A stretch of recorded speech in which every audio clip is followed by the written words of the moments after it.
এক গ্রামের এক ছোট্ট ছেলে রিয়াদ। তার বয়স মাত্র 10 বছর। সে মায়ের একমাত্র সন্তান। তাদের পরিবার খুবই সাধারণ।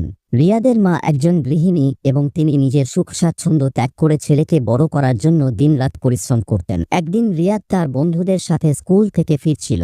পথে তার এক বন্ধুর হাতে চকলেট দেখে সে খুব লোভ পেল। বন্ধু বলল, এই চকলেটটা খুব মজার, তুমি কেন খাও না? রিয়াদ চুপ করে থাকলো, কারণ তার মা তাকে টাকা দেননি। বাড়ি ফিরে রিয়াদ মায়ের কাছে গিয়ে বলল, মা, আমি চকলেট খেতে চাই। মা মৃদু হাসলেন। তিনি জানতেন তাদের আর্থিক অবস্থা এমন যে চকোলেট কেনা সম্ভব নয়, তবে তিনি ছেলের ইচ্ছা পূরণ করতে চান। পরের দিন সকালে মা নিজের একটি পুরনো শাড়ি নিয়ে স্থানীয় হাটে গেলেন। সেটি বিক্রি করে সামান্য টাকা পেলেন। সেই টাকায় তিনি রিয়াদের জন্য চকলেট কিনে আনলেন। বিকালে রিয়াদ স্কুল থেকে ফিরে দেখে তার টেবিলে চকলেট রাখা। আনন্দে তার চোখ চকচক করে উঠল। সে মাকে জড়িয়ে ধরে বলল, মা, তুমি পৃথিবীর সেরা মা। মা হেসে বললেন, তোমার